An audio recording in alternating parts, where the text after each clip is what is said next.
Hello friend, कैसे हैं आप लोग। रिसेंटली आप सभी को पता है कि एससीओ जो समिट है वो संपन्न हुआ था, जिसमें प्रधानमंत्री मोदी ने रशिया के राष्ट्रपति पुतिन से बात की थी और ये कहा था कि ये जो टाइम है वो आपका वार का नहीं है, कृपया इस वार को आप समाप्त कर दीजिए। लेकिन जो पुतिन है इस समय इस मूड में नहीं है।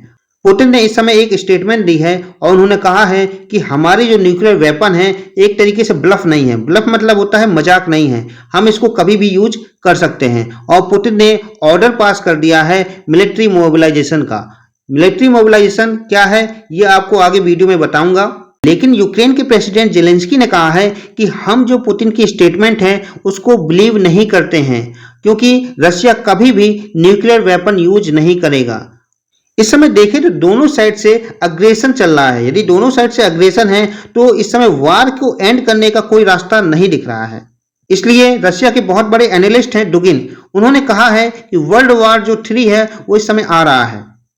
आपको पता है कि दुगिन जो थे उनको मारने की बहुत साजिश हो चुकी है। सोवियत यूनियन का जो विस्तार की नीति है वो दुगिन की है, इसलिए उनकी जो बेटी है इस समय कार एक्सीडेंट में मारी गई थी। इसमें रशिया जो है इस समय अपने ट्रूप्स में मोबिलाइजेशन कर रहा है, क्योंकि ये अपने ट्रूप्स को और बढ़ाना चाह रहा है। आखिर ये इतने ट्रूप्स क्यों बढ़ा रहा है, इसका यदि मेन रीजन की बात करें कि ये बैक सपोर्ट चाहता है जो एरिया इन्होंने ऑक्यूपाइड किया है। ये रशिया के प्रेसिडेंट पुतिन ने एक ऑर्डर पास किया था जिसमें उन्होंने रशिया के नागरिकों से कहा था कि 35 साल का हो या 45 साल का हो, 50 साल का हो, 55 साल का हो, 60 साल का हो, कोई भी हो, वो इस समय मोबिलाइजेशन का एक हिस्सा रहेगा। वहां पे जो नागरिक हैं वो बहुत परेशान हैं, क्योंकि जिसने कभी बंदूक ना उठाई हो, जो कभी सेना में लड़ा ना हो, उसको आप सीधे वार में भेज दें, उनकी जो फैमिली है, उनके जो फ्यूचर प्लान है, उनको भी डिस्टर्ब करता है। इसलिए वहां के जो लोग हैं वो बहुत ज्यादा डरे हुए हैं। लेकिन आपके दिमाग में आ रहा होगा कि आखिर कितना मोबिलाइजेशन चाहते हैं पुतिन। इसमें पुतिन ने कहा है कि हम केवल 3 लाख ट्रूप्स को ऐड करना चाहते हैं, मतलब 3 लाख ट्रूप्स की आपकी मोबिलाइजेशन चाहते हैं। फिर आपके दिमाग में आया होगा कि इंडिया में ऐसा कोई नियम है कि गवर्नमेंट ने बोला चलो युद्ध के लिए तैयार हो जाओ, ये आपकी राइफल है, चलो आप बॉर्डर में चले जाओ। ऐसा नियम है, लेकिन ये आपका फंडामेंटल केवल ड्यूटी में दिया हुआ है, ये आपके लिए कंपलसरी नहीं है। जो लोग चाहना चाहते हैं वो उसमें जा सकते हैं। आप ये सोच रहे होंगे कि क्या रशिया को सैनिकों की कमी पड़ गई क्या कि मोबिलाइजेशन की जरूरत पड़ी, लेकिन ऐसा नहीं है। यदि हम बात करें कि वर्ल्ड में सबसे ज्यादा सैनिक किसके पास हैं, इसमें आपका चाइना आता है जिसके 2.2 मिलियन है, इंडिया आपके आता है इसमें 1.5 मिलियन है, यूनाइटेड स्टेट तीसरे नंबर पे आता है, और इसमें रशिया की बात करें तो इसमें 1 मिलियन है। 1 मिलियन मतलब 10 लाख सैनिक आपके इसमें काम करते हैं। फिर इसमें जरूरत क्यों पड़ी।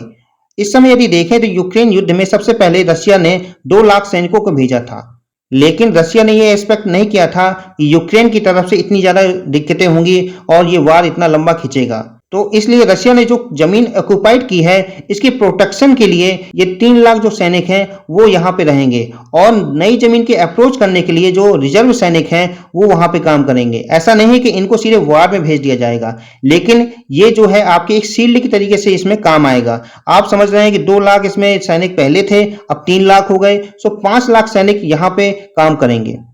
लेकिन यूक्रेन भी जो अपनी जमीन गंवाई है उसको पुनः प्राप्त कर रहा है। आपको पता है कि पहले नॉर्थ में रशिया अपना कब्जा किया था, लेकिन जो यूक्रेन की सेना है उन्होंने इसको दोबारा कैप्चर कर लिया है। इसलिए यूक्रेन के जो राष्ट्रपति हैं जेलेंस्की, उन्होंने यहां तक कह दिया कि 2013 में जो क्रीमिया रशिया ने कैप्चर किया था इसको हम दोबारा कैप्चर करेंगे।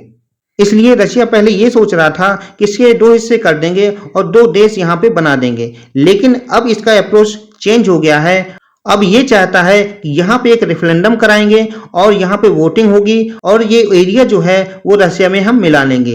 इस एरिया को मिलाने के बाद यूक्रेन यदि फिर वार करता है तो ये देश के खतरा माना जाएगा और फुल वार की सिचुएशन पैदा हो जाएगी।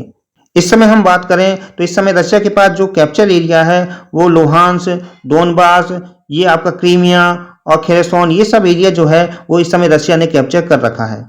अभी आपने मोबिलाइजेशन के बारे में बहुत बार सुना कि रशिया पार्शियल मोबिलाइज कर रहा है। आखिर ये है क्या मोबिलाइजेशन, चलिए इसके बारे में अब हम बात करते हैं। यदि मोबिलाइजेशन की बात करें कि इसमें कितने सैनिक रह सकते हैं, इसमें 20 लाख जो सैनिक हैं वो आपके रहते हैं। 20 लाख मतलब 2 मिलियन लोग। लेकिन आप लोग सोच रहे हो कि पुतिन ने तो केवल 3 लाख कहा था, तो फिर ये 20 लाख क्यों नहीं है? इसलिए पुतिन ने इसको पार्शियल मोबिलाइजेशन बोला है, ना कि फुल मोबिलाइजेशन इसको कहा है।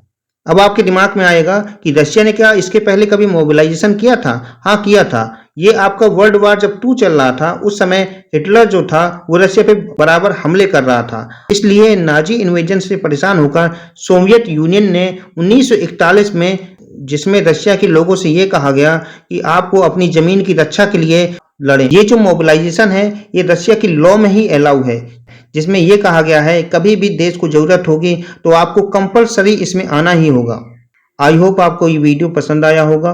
प्लीज इस वीडियो को लाइक करें, सब्सक्राइब करें। धन्यवाद।